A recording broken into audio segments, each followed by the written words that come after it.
गांधी जी, एक नहीं हमने 5 महिला अध्यक्ष बनाए हैं। हम स्वागत करेंगे। अरे बता तो दीजिए। धन्यवाद धन्यवाद। ये भ्रम फैला है भारतीय जनता पार्टी। धन्यवाद। ये कहाँ लिखा है? ये कहीं नहीं लिखा है कि परसिमन की आवश्यकता है। क्या उन्नाव की पीड़िता को सम्मान मिल सका? ब्रेकिंग भारत बोलने का अवसर दिया, पर दुख इस बात का है माननीय अध्यक्ष जी कि आज नारी सशक्तिकरण के ऊपर विशेष सत्र बुलाया गया और फिर उसको समय की जंजीरों में बांध दिया गया। 5 घंटे की चर्चा कराने का प्रस्ताव है। बहरहाल मैं अपनी बात को प्रयास करूंगी और सभी सदस्यों से का सहयोग भी मांगूंगी कि कम समय में भी हम अपनी बात को रख सकें, अपनी भावनाओं को रख सकें। माननीय अध्यक्ष जी, आज ये सदन में मैं अपनी आधी आबादी की आवाज़ को लेकर के खड़ी हुई हूँ। शुरुआत इतिहास से करूँगी क्योंकि इतिहास ही सबसे बड़ा गवाह होता है सच्चाई का। बहुत से आरोप लगातार सुनते आ रहे हैं, क्या किया कांग्रेस पार्टी ने, ये नहीं किया, ये करना चाहिए था, पर मैं कुछ तथ्य सामने रखूँगी। मैं बात करूँगी आज़ादी के पहले की। साल 1928 में पंडित मोतीलाल नेहरू जी ने एक रिपोर्ट तैयार की थी और जो उन्होंने कांग्रेस कार्य समिति को सौंपी थी, और उस रिपोर्ट में उन्होंने महिलाओं को पुरुष के बराबर नागरिक अधिकार और सार्वभौमिक मताधिकार देने की बात कही थी। उसके बाद फिर 1931 में कराची अधिवेशन में सरदार पटेल जी की अध्यक्षता में ये सिद्धांत भारत की रणनीति की आत्मा बना और उसी का परिणाम था कि जैसे ही भारत आज़ाद हुआ, पहले दिन से ही महिलाओं को मत अधिकार का अधिकार दिया गया, जबकि अमेरिका और कई ऐसे विकसित देश जहां 150 साल भी महिलाओं को इस अधिकार के लिए संघर्ष करना पड़ा। ये हमारी संविधान को मजबूत करने की सबसे बड़ी नींव थी और महिला सशक्तिकरण की सबसे बड़ी पूंजी थी। उसके बाद राजीव गांधी जी की सरकार जब आई तो 1961वां संविधान संशोधन अधिनियम लाया।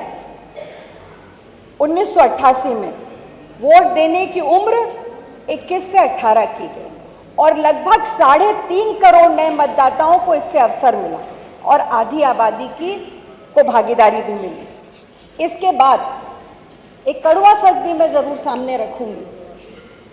64वां और 65वां संविधान संशोधन राजीव गांधी जी लेकर आए, जिसमें 33% आरक्षण महिलाओं को पंचायत में देने की बात थी, पर वो संशोधन पास नहीं हो पाया। और विरोध किसने किया था? साक्ष्य है, गवाह है सदन कि भारतीय जनता पार्टी ने उसका विरोध किया। और क्या कह के विरोध किया था कि ये संघवाद के खिलाफ है, राज्यों के अधिकारों पर हस्तक्षेप है, ये कहा था। मैं पूछना चाहती हूँ कि अगर महिलाओं को पंचायत में 33% आरक्षण मिलना था तो वो संघवाद के खिलाफ कैसे हो सकता था? महिलाओं राज्यों के अधिकारों में हस्तक्षेप कैसे हो सकता था? पर फिर भी कांग्रेस पार्टी रुकी नहीं। नरसिम्हा राव जी की सरकार बनी 1992-93 में और 73वां संशोधन अधिनियम हम लाए, जिसके तहत पहली बार पंचायतों में और नगर निकायों में 33% आरक्षण महिलाओं को मिल पाया। और आज नतीजा है कि 40 लाख जनप्रतिनिधियों में लगभग 15 लाख महिलाएं।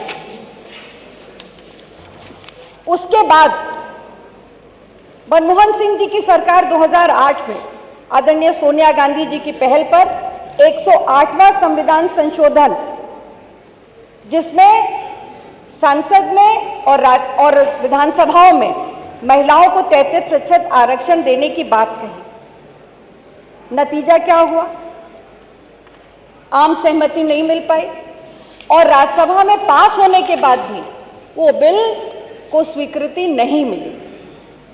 और मैं इसके साथ साथ अभी हमारे साथी ने बहुत सी बातें कही, पर ये बताना भूल गए कि महिला सशक्तिकरण के लिए कांग्रेस ने सबसे ज्यादा कानून बनाए, चाहे वो हिंदू कोड बिल हो, दहेज निषेध अधिनियम 1961 हो, मातृत्व लाभ अधिनियम 1961 हो, समान वेतन अधिनियम 1976 हो, राष्ट्रीय महिला आयोग की स्थापना अधिनियम 1990 हो, 73वां 74वां संविधान संशोधन, घरेलू हिंसा से महिलाओं का संरक्षण अधिनियम, हिंदू उत्तराधिकार अधिनियम 2005, कार्यस्थल पर महिलाओं का यौन उत्पीड़न, अपराध उन्मूलन संशोधन अधिनियम, निर्भया एक्ट, ये कांग्रेस लेकर गया। और सिर्फ कानून नहीं बनाया, ये महिलाओं को बराबरी और सुरक्षा देने का रोड मैप था। और केवल हमने कानून नहीं बनाए, हमने वादे नहीं किए, हमने महिलाओं को नेतृत्व भी दिया। पहली महिला अध्यक्ष कांग्रेस की, आजाद भारत की, सरोजनी नायडू जी बनी। और अगर हम उसके पहले का इतिहास उठा ले, मैं एनी बेसेंट से शुरुआत करूं, सरोजनी नायडू जी, नेली सेन गुप्ता जी, इंदिरा गांधी जी, सोनिया गांधी जी, एक नहीं, हमने 5 महिला